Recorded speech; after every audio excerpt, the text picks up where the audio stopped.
चलिए अब हम अनुलोम विलोम आपको करा रहे हैं, एक भजन लगा रहे हैं उसके साथ। कितनी कोशिश करती हूँ मेरा सब कुछ हो जाए। अभी भी अनुलोम विलोम में 8 मिनट है, चलो 5 मिनट का लगा देती हूँ भजन। कोई आज भजन लगाएंगे।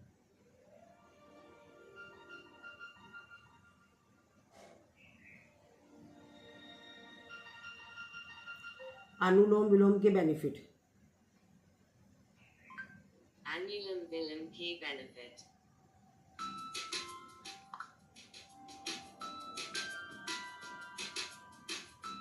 ये जो आप श्वास ले रहे हो ना, इससे हीमोग्लोबिन बढ़ता है। अब बताओ, कपालभाति और अनुलोम विलोम करने से हीमोग्लोबिन बढ़ता है। हीमोग्लोबिन बढ़ाने में 3 तत्व बड़े जिम्मेदार है। एक तो लीवर, एक किडनी।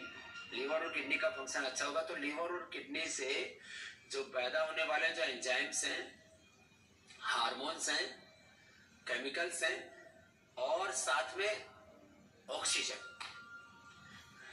तो हमारे जॉइंट्स के ये जो जॉइंट्स के ये भाग होते हैं, ये है ऐसे हिप जॉइंट है। जो जॉइंट्स हैं यहाँ हीमोग्लोबिन बनता है ना। कुछ ऐसे बाल होते हैं सोचते हैं पेट में हीमोग्लोबिन बनता है। पेट में कौन बनता होगा? पेट मदद करता है। मैंने कहा लीवर और किडनी का फंक्शन जितना अच्छा होगा, इसलिए किडनी फंक्शन डाउन जाता है तो वैसे हीमोग्लोबिन घट जाता है। तो योग से लीवर किडनी का फंक्शन और ये जो ऑक्सीजनेशन जितना ज्यादा होता है उतना ही फ्रेश हीमोग्लोबिन बनता है। तो अच्छी चीजें बढ़ने लगती हैं। इसी में कहता हूँ किसी भी प्रकार की कोई डेफिशिएंसी, हीमोग्लोबिन की डेफिशिएंसी, कैल्शियम की डेफिशिएंसी, आयरन की deficiency, vitamin A, vitamin B, vitamin D आदि की जो डेफिशिएंसीज है वो दूर होती है प्राणायाम से। ये अद्भुत चीज है। आंखों का चश्मा दूर होता है। अब ये लो नई बात। दया सिंह शेखावत साहब से हमारा बड़ा प्रेम था। उद्घाटन भी आए बदल योग पीठ के, तो उसमें उपराष्ट्रपति थे। पहले तो मुख्यमंत्री रहे राजस्थान के। तो मेरे से बोले बाबा जी मैं तब मानूंगा जब मैं एम्स में बोला आपको ग्रुप देता हूँ।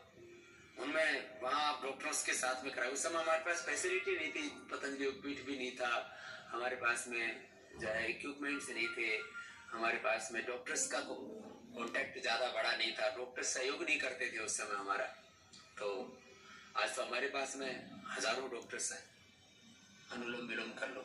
हाँ कपिल सर, आप थोड़ा सीधा होकर बैठे हैं, आप झुक के बैठे हो। अगर झुक के बैठेंगे तो हमारे शरीर में ऑक्सीजन की प्रवाह ठीक से नहीं हो पाएगा, वो हमें फायदा की जगह नुकसान पहुंचाएगा। ठीक है, तन के बैठे। क्योंकि इक्विपमेंट्स हैं, हॉस्पिटल है, सारी चीजें। तो उन्होंने फिर ग्रुप दिए, फिर उनका चश्मा हट गया। तो समझे ये तो जबरदस्त चीज है, चश्मा भी हट जाता है इससे। अब चश्मा हट सकता है। देखो कुछ चीजें ऐसी हैं कि एक बार चश्मा आ गया बोलो वो तो हटेगा ही नहीं, और नंबर ना बढ़े ऐसा तो कुछ कर सकते हो आप, लेकिन एक बार बढ़ा हुआ चश्मा घट नहीं सकता नंबर में। अब बताओ, डीजनरेट हुए ब्रेन सेल, आईज के सेल, कानों के सेल, नाक के सेल, स्किन सेल, आपके पैरिया में दांतों के मसोड़ों के सेल, लंग के सेल, थायराइड के सेल, हार्ट के सेल, लीवर किडनी के सेल, पेनक्रियाज के सेल, डीजनरेट हुए सेल रीजनरेट नहीं होते हैं। अब ये तो बहुत बड़ी बात हमने कही कि होते हमने कहा, वो कहते नहीं होते, हमने कहा होते, हम मानने लगे होंगे। ऐसे सैकड़ों चीजें हैं। ये है योग की बात। बाकी तो ये सामान्य बातें हैं कि इससे वेट कम होता है, इससे फिटनेस अच्छी रहती है, एनर्जी लेवल अच्छा रहता है, पॉजिटिविटी रहती है, इससे चलिए रिलैक्स, क्षणिक विश्राम, लंबी गहरी सांस करेंगे। भ्रामरी, 2 उंगलियां आंख पर, एक माथे पर, एक नाक पर, और अंगूठे से उठे हुए हिस्से का कान को बंद करेंगे। नाक से गुंजन करेंगे।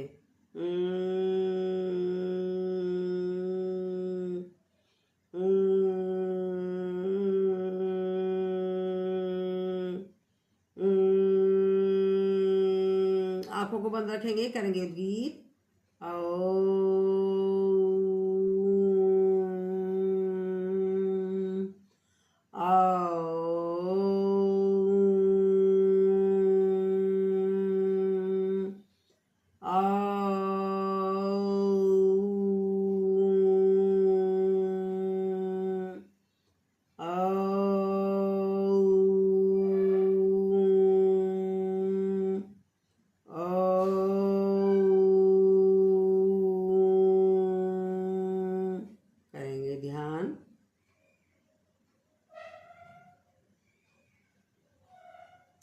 शांति पाठ।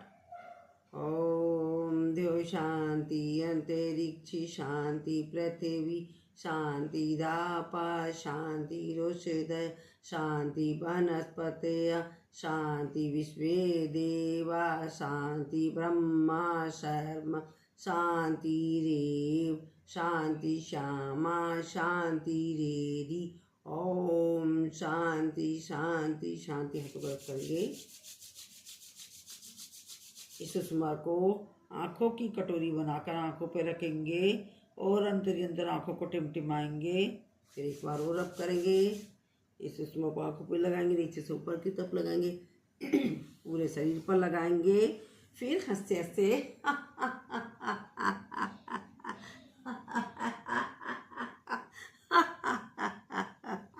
भारत माता की जय, भारत माता की जय, वंदे मातरम, वंदे मातरम।